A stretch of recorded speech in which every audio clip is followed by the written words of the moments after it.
Damai sejahtera Allah Bapa yang melampaui segala akal, kiranya memelihara hati dan pikiran saudara-saudara sekalian di dalam Kristus Yesus Tuhan kita.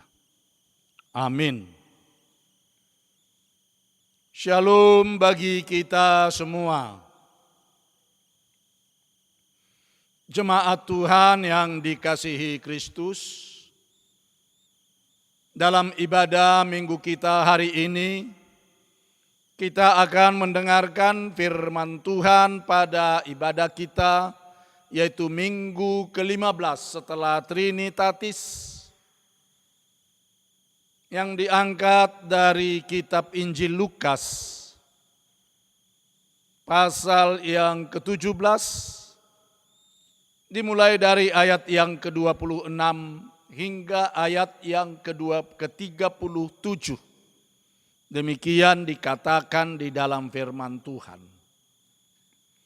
Dan sama seperti terjadi pada zaman Nuh, demikian pula lah halnya kelak pada hari-hari anak manusia. Mereka makan dan minum, mereka kawin dan dikawinkan, sampai kepada hari Nuh masuk ke dalam bahtera, lalu datanglah air bah dan membinasakan mereka semua. Demikian juga seperti yang terjadi di zaman Lot. Mereka makan dan minum, mereka membeli dan menjual, mereka menanam dan membangun.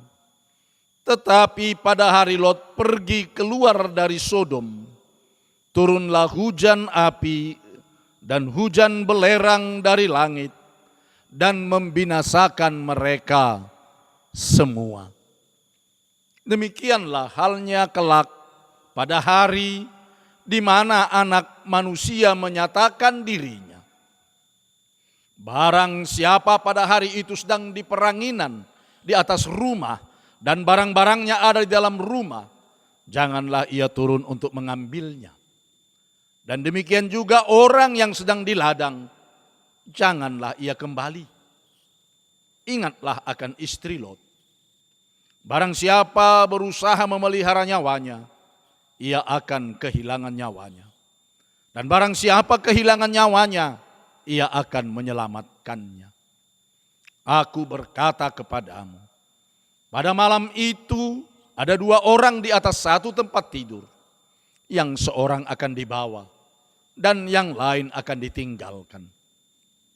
Ada dua orang perempuan bersama-sama menghilang, yang seorang akan dibawa dan yang lain akan ditinggalkan. Kalau ada dua orang di ladang, yang seorang akan dibawa dan yang lain akan ditinggalkan. Kata mereka kepada Yesus, "Di mana Tuhan?" Katanya kepada mereka, "Di mana ada mayat, di situ berkerumun burung nasar." Hingga di sini pembacaan kita akan firman Tuhan. Sekali lagi shalom bagi kita semua.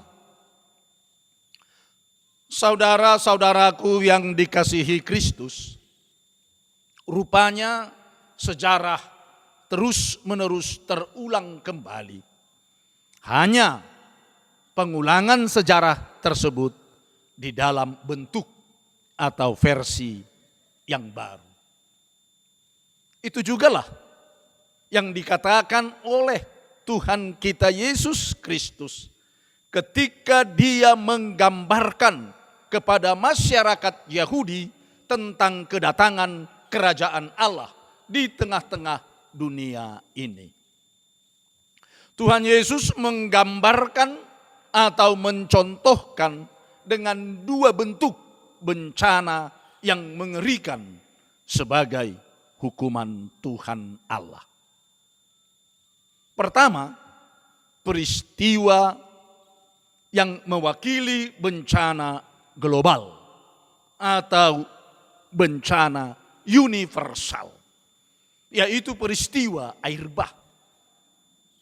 Pada ayat 26 hingga ayat 27 dikatakan, dan sama seperti terjadi pada zaman Nuh, demikian pula halnya kelak pada hari-hari Anak Manusia. Mereka makan dan minum, mereka kawin dan dikawinkan, sampai kepada hari Nuh masuk ke dalam bahtera. Lalu datanglah air bah dan membinasakan mereka semua. Bagaimana terjadi peristiwa bencana yang mengerikan secara universal, yang menurut kesaksian Alkitab adalah hukuman Tuhan Allah.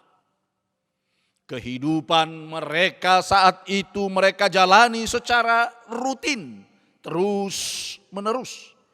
Manusia melakukan kegiatan sehari-hari, makan, minum, kawin mawin, dan sebagainya, dan sebagainya. Ketika mereka belum menyadari apa yang akan terjadi, lalu datanglah air bah, menerjang dan melanda dunia ini. Seluruh umat manusia dan ciptaan Tuhan yang lainnya binasa. Hanya Nuh beserta keluarganya dan segala ciptaan binatang yang dia bawa ke dalam perahu, itulah yang selamat sebagai penerus generasi. Saudara yang dikasihi Kristus, bencana secara global atau universal terulang kembali dalam versi yang baru, yaitu bencana wabah pandemi COVID-19 atau coronavirus disease 19 atau disebut virus corona yang melanda dunia ini. Virus tersebut mulai atau muncul dari sebuah kota di negeri Cina yang bernama Wuhan. Menyebar ke seluruh dunia. Jutaan manusia terbunuh oleh virus tersebut. Dan yang mengerikan bahwa virus ini tidak ada vaksin dan obatnya. Sampai saat kita sekarang ini masih belum selesai. Akibat virus ini manusia tidak dapat bergerak. Manusia diisolasi. Negara-negara atau kota-kota di lockdown atau PSBB. Kita di rumah saja atau stay at home. Hindari kerumunan atau social distancing. Jaga jarak atau physical distancing. Pakai masker, cuci tangan, pakai hand sanitizer atau sarung tangan. Dilarang bersalaman, apalagi cipika-cipiki. Rumah ibadah untuk sementara terpaksa ditutup dan ibadah dipindahkan ke rumah-rumah masing-masing umat. Kantor-kantor, perusahaan-perusahaan, toko-toko, pusat-pusat hiburan ditutup. Bahkan pusat perbelanjaan juga ada yang ditutup. Ekonomi lumpuh. Banyak karyawan yang di PHK. Seluruh umat manusia secara global dan secara universal atau di seluruh dunia mengalaminya. Dan tidak dapat berbuat apa-apa. Hanya pasrah. Bahkan berteriak-teriak, memohon dan berdoa kepada Tuhan. Sembari melakukan apa yang disebut protokol kesehatan. Saudara yang dikasihi Kristus, memang sejarah terulang kembali. Peristiwa universal seperti zaman Nuh terjadi zaman kita sekarang ini. Namun dalam bentuk yang baru. Dan kita perlu bertanya di dalam kehidupan kita, mengapa ini terjadi? Apakah ini sebuah hukuman? Jangan tanya pada rumput yang bergoyang, tetapi tanyalah pada diri sendiri. Yang kedua, peristiwa yang mewakili bencana lokal atau regional, yaitu bencana kota Sodom dan Gomora. Pada ayat 28 hingga 29 dikatakan, demikian juga seperti yang terjadi di zaman Lot. Mereka makan dan minum, mereka membeli dan menjual, mereka menanam dan membangun. Tetapi pada hari Lot pergi keluar dari Sodom, turunlah hujan api dan hujan belerang dari langit dan membinasakan mereka semua. Saudaraku, kita semua tahu bahwa kota Sodom dan Gomora luluh lantak oleh api belerang, sehingga kota tersebut hangus terbakar dan tidak ada tinggal apa-apa, hanya puing. Yang menurut kesaksian Alkitab, bahwa kota itu dihukum Tuhan dengan api belerang. Dalam zaman kita ini, banyak daerah-daerah atau kota-kota di seluruh dunia atau di negara kita ini yang mengalami bencana secara lokal atau regional. Seperti angin topan, puting beliung, badai tornado, banjir bandang, gunung meletus, gempa bumi, tsunami, dan lain sebagainya. Sejarah terus terulang kembali hanya dalam bentuk atau versi yang baru. Saya akan menceritakan bencana lokal atau regional yang saya alami sendiri di kota Palu. Jumat 28 September 2018. Masyarakat kota Palu, Kabupaten Sigi dan Donggala atau disebut Pasigala, Provinsi Sulawesi Tengah, melakukan aktivitas sehari-hari sebagaimana biasanya setiap hari, tiada berbeda sedikit pun dalam satu hari penuh. Seorang pun tiada menduga apa yang akan terjadi. Sekira pukul 17.58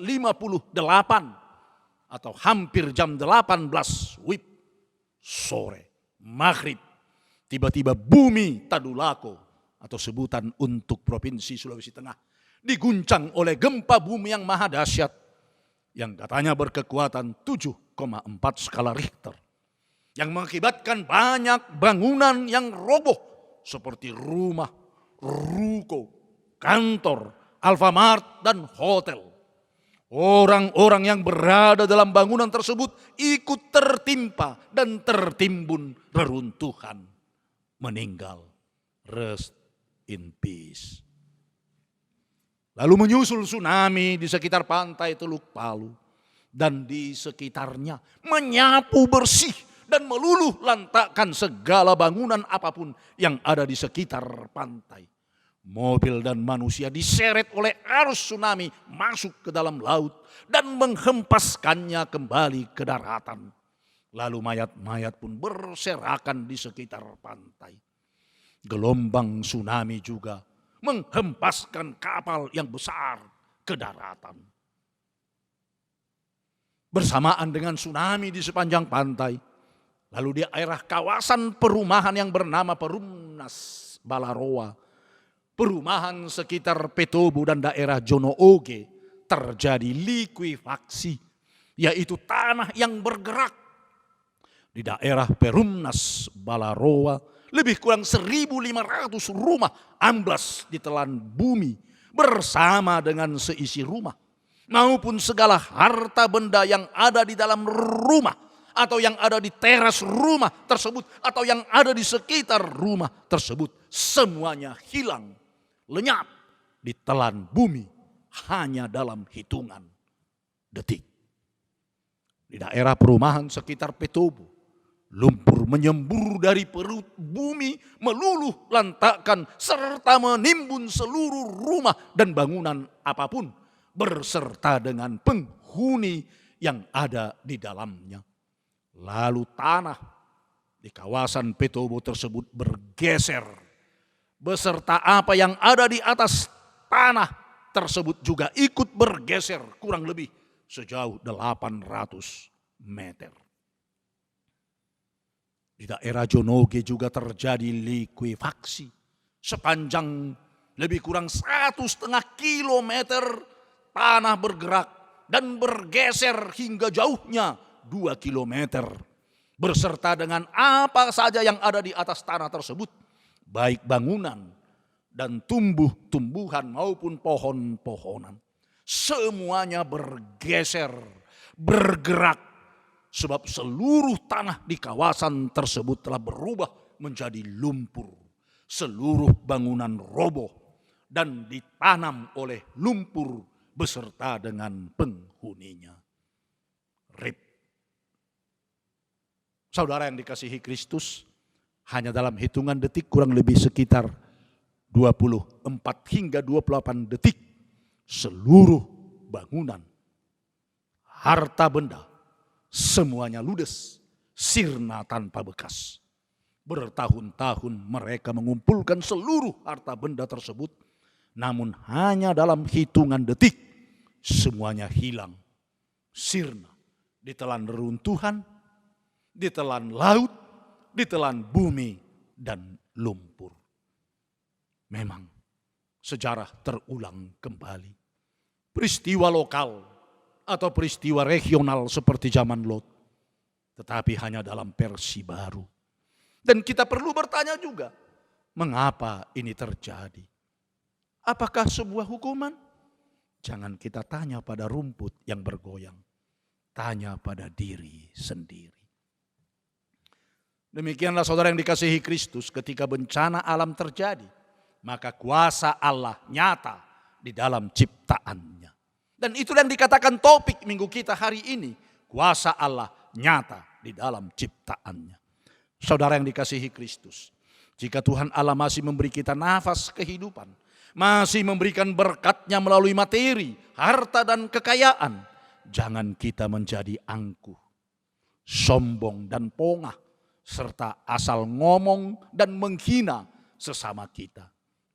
Ingat, itu hanya titipan Tuhan Allah kepada kita. Suatu saat semuanya itu akan berlalu dari kita. Sebab kita tidak tahu apa yang akan terjadi, baik pada pagi hari maupun siang hari atau sore hari, bahkan malam hari juga. Tuhan mengingatkan kita, demikianlah halnya kelak pada hari di mana Anak Manusia menyatakan dirinya. Barang siapa pada hari itu sedang di peranginan di atas rumah dan barang-barangnya ada di dalam rumah, janganlah ia turun untuk mengambilnya.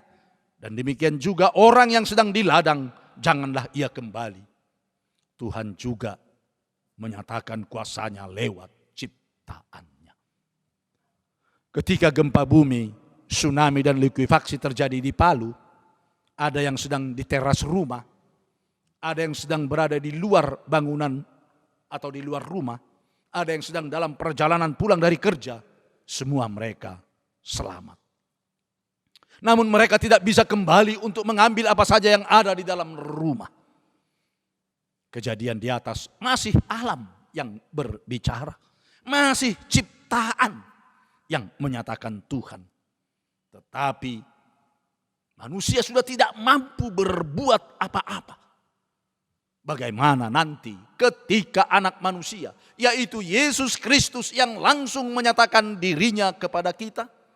Alkitab bersaksi, aku berkata kepadamu, pada malam itu ada 2 orang di atas satu tempat tidur, yang seorang akan dibawa dan yang lain akan ditinggalkan. Ada 2 orang perempuan bersama-sama mengilang, yang seorang akan dibawa, yang lain akan ditinggalkan. Rupanya tidak semua manusia diselamatkan oleh Tuhan Yesus Kristus.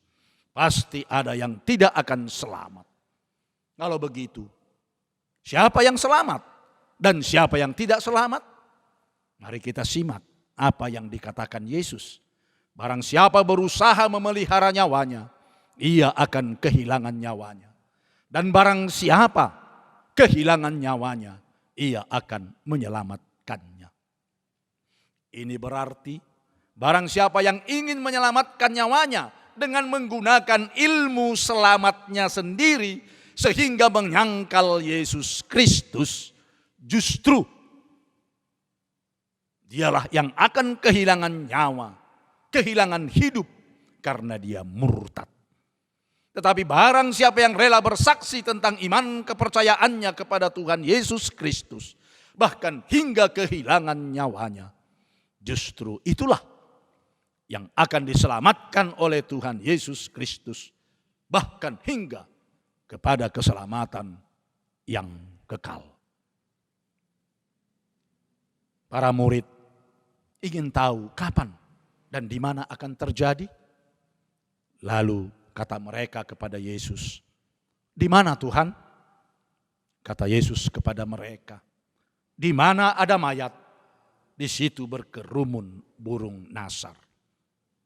Tuhan Yesus memberikan tanda-tanda zaman ketika orang sudah lebih mencintai kematian daripada kehidupan. Ketika manusia sudah lebih mengutamakan keharuman nama daripada tindakan nyata, maka tanda-tanda telah dekat. Kita diingatkan, berhati-hatilah, waspadalah, waspadalah. Amin.